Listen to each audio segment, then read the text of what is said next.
미라클 모닝.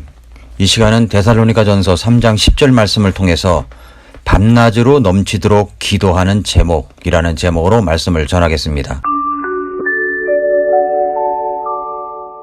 데살로니가전서를 이렇게 전하면서 우리는 데살로니가가 어디인가를 알게 되고 어떻게 그 교회에 복음이 들어갔는가를 알게 되며 그 교회에서 일어나는 일이 바로 우리가 겪는 일임을 깨닫게 됩니다. 데살로니가 3장에서 저는 세 문장을 건졌습니다. 첫째는 양육이라는 단어입니다. 사도 바울이 데살로니가 교회를 갈 수가 없는 어려운 형편이 되자 디모데를 보내어 그 교회가 굳게 세워지고 흔들리지 않게 하며 믿음에 관해 위로해주고 고난들로 인해 흔들리지 않게 붙들어 주려고 하는 데살로니가 전서 3장 2, 3절 말씀을 통해서 저는 구원받은 성도들을 양육하는 사도 바울의 모습을 볼 수가 있었습니다. 우리는 자라가야 합니다. 성장해야 됩니다. 양육되어져 가야 합니다. 두 번째는 시험하는 자에 대해서입니다. 데살로니가전서 3장 5절 말씀에서 나온 그대로 이것에 대해서 어제와 그제 말씀을 드렸습니다. 마지막 세 번째는 기도에 대한 것입니다. 사도 바울은 이렇게 데살로니가 성도들을 향해서 말을 합니다. 데살로니가전서 3장 10절에서 우리가 밤낮으로 넘치도록 기도함은 너희 얼굴을 보고 너희의 믿음에서 부족한 것을 완전하게 하려 함이라. 사도 바울은 양육을 위해 디모데를 보냈을 뿐만 아니라 성도들 주변에 늘 시험하는 자가 다가와 시험을 하려고 한다는 사실을 가르쳐 주었고 그들을 위해서 밤낮으로 넘치도록 기도하고 있다는 사실을 알립니다. 누군가 날 위해 넘치도록 기도하고 있다는 이야기를 들을 때 우리 마음은 어떨 것 같습니까? 여러분은 누군가를 위해서 넘치도록 기도해 본 적이 있으십니까? 브라이언 트레이시가 이런 말을 했습니다. 현재 당신을 그 위치에 있게 한 것이 무엇이건 그것은 계속 그 위치를 유지하기에는 충분치 않다.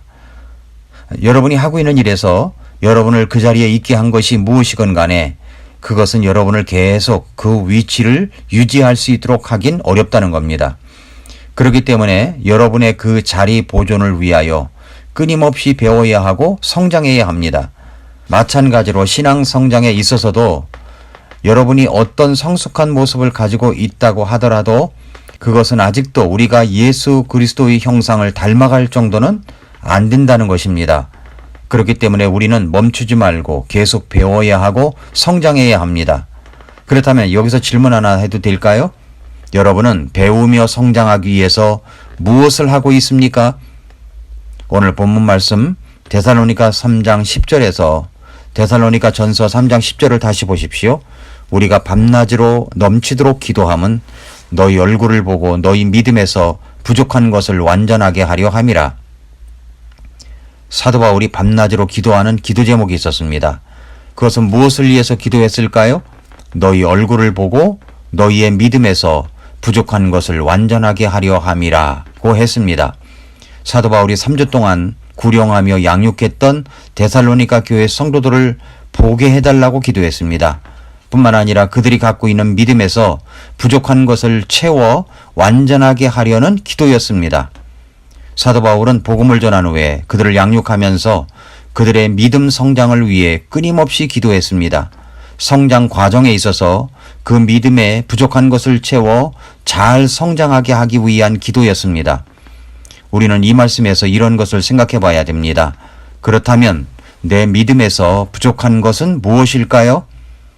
데살로니가 교회 성도들을 위해 기도한다고 할 때 이 말씀에서는 사실 믿음에서 부족한 것을 완전하게 한다는 한 문장만 있지만 에베소 교회를 위해서 기도하는 내용을 보면 사도 바울은 그들의 믿음에 부족한 것을 위해 기도하는 기도의 내용, 구체적인 기도 내용이 나옵니다. 에베소서에서는 사도 바울이 기도하는 내용이 두 군데가 나옵니다. 하나는 에베소서 1장 15절부터 19절입니다. 이러므로 주 예수님을 믿는 너희의 믿음과 모든 성도들을 향한 사랑에 대해 들은 뒤에 나도 기도할 때에 너희에 관하여 말하며 너희로 인해 감사드리는 것을 그치지 아니하고 우리 주 예수 그리스도의 하나님 곧 영광의 아버지께서 지혜와 계시의 영을 너희에게 주사 그분을 알게 하시고 너희의 지각의 눈을 밝히사 그분의 부르심의 소망이 무엇이며 성도들 안에 있는 그분의 상속 유업의 영광이 얼마나 풍성하며 그분의 강력한 권능의 활동에 따라 믿는 우리에게 베푸신 바 그분의 지극히 큰 권능이 어떤 것인지 너희가 알게 하시기를 구하노라. 이런 기도 내용입니다. 이 말씀에서 우리는 믿음에 부족한 것을 채우고 완전하게 하려는 그 내용을 알 수가 있지 않습니까? 첫째는 주님을 알게 하는 것입니다. 17절에서 지혜와 계시의 영을 너희에게 주사 그분을 알게 하시고 라고 했습니다. 둘째는 지각의 눈을 밝혀 주님 안에 있는 풍성한 것들을 알게 하시기 원하였습니다. 우리는 기도할 때 주시옵소서라는 것은 많이 하는데 내 자신의 영적 성장을 위해서 이런 기도를 하는지 살펴보십시오. 살펴봐야 됩니다.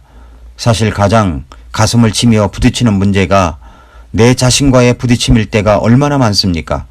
우리는 우리 자신을 위해서 이런 기도를 해야 합니다. 그런데 사도 바울은 성도들을 위해서 이런 기도를 한 것입니다. 에베소 교회뿐만 아니라 데살로니가 교회, 빌립보 교회, 그 성도들을 위해서 기도할 때 이런 기도를 하였습니다. 데살로니가 교회 성도들을 위해서 기도할 때 단 한 절 믿음에 부족한 것을 완전하게 하려는 것이라고 했지만 그 내용 속에는 바로 이런 구체적인 것들이 들어있는 것입니다. 에베소서는 사도 바울이 기도했던 내용이 또 한 군데 나오는데 에베소서 3장 14절부터 21절입니다. 이런 까닭에 내가 우리 주 예수 그리스도의 아버지 곧 하늘과 땅에 있는 온 가족에게 이름을 주신 분께 무릎을 꿇고 비노니 그분께서 자신의 영광의 풍성함에 따라 자신의 영을 통해 속사람이 능력으로 강건하게 됨을 너희에게 허락하시며 믿음을 통해 그리스도께서 너희 마음속에 거하게 하시고 또 너희가 사랑 안에서 뿌리를 내리고 터를 잡아 모든 성도들과 함께 너비와 길이와 깊이와 높이가 어떠함을 능히 깨닫고 지식을 뛰어넘는 그리스도의 사랑을 알아 하나님의 모든 충만하심으로 충만하게 되기를 구하노라 라고 했습니다. 사도 바울이 무엇을 위해서 기도하고 있습니까? 속사람을 위해서 기도하고 있습니다. 속사람의 능력을 강건하게 되기를 기도했습니다. 사도 바울은 에베소 교회 속사람을 위해서 기도했습니다. 속사람이 능력으로 강건하게 이루어지도록 하나님께서 역사하시도록 기도한 것입니다. 그렇다면 여러분은 여러분의 속사람을 위해서 기도하고 있습니까? 우리는 정말 겉사람에 대해서 관심들이 많습니다. 그래서 겉사람을 바꾸기에 노력을 합니다. 눈썹도 바꾸고 코도 바꾸고 얼굴 형태도 바꾸고 뼈도 깎아내고 살도 붙이고 해서 정말 겉사람이 그럴듯하게 보이게 하기 위해서 시도하는 사람들이 있습니다. 그렇지 않으면 화장술로 분장을 하는 분들도 있습니다. 사람들은 정말 겉사람에 관심이 많습니다. 어느 정도의 관심은 정상적인 것이라고 생각합니다. 하나님도 그런 말씀을 하신 적이 있지 않습니까? 사람은 외모를 보지만 하나님은 중심을 보신다고요. 사람은 외모를 보고 외모를 잘 보이게 노력하는 것이 어쩌면 당연한 것이라고 생각합니다. 그러나 정도 이상으로 고치고 바꾸려고 하는 것 때문에 문제 제기가 되는 것입니다. 그런데 사도 바울은 에베소 교회를 향하여 그들의 속사람이 강건하게 되기를 기도하고 있습니다. 고린도후서 4장 16절에서도 우리의 겉사람은 썩어 없어져도 속사람은 날마다 새로워지는도다 라고 말씀하고 있습니다. 사랑하는 애청자 여러분, 주님은 우리의 속사람에 관심이 많으십니다. 그래서 사도 바울은 에베소 교회를 위해서 기도할 때 속사람을 위해서 기도했습니다. 그러므로 우리도 속사람을 위해서 기도해야 합니다. 그뿐만 아니라 여러분의 자녀의 속사람이 주님의 능력으로 강건하게 되기를 기도해야 합니다. 우리의 속사람이 날로 새로워져야 인생이 변할 수가 있고 보다 더 큰 의미와 보람을 느끼며 살아갈 수 있습니다. 문제는 우리의 속사람입니다. 속사람이 건강해야 합니다. 그 속사람이 주님의 능력으로 강건하게 될 수 있도록 진지하게 기도를 시작하십시오. 내 믿음에서 부족한 것이 무엇인가를 늘 생각하십시오. 그 믿음의 본질을 이루는 속사람을 위해서 기도하십시오. 하나님께서 저와 여러분의 믿음의 부족함을 채우사 완전한 신앙 성숙을 이루어 가게 하실 것입니다. 그렇기 때문에 우리는 매일 아침 미라클 모닝을 통하여 우리 자신의 내면을 들여다보고 있는 것입니다. 그렇기 때문에 오늘도 미라클 모닝입니다.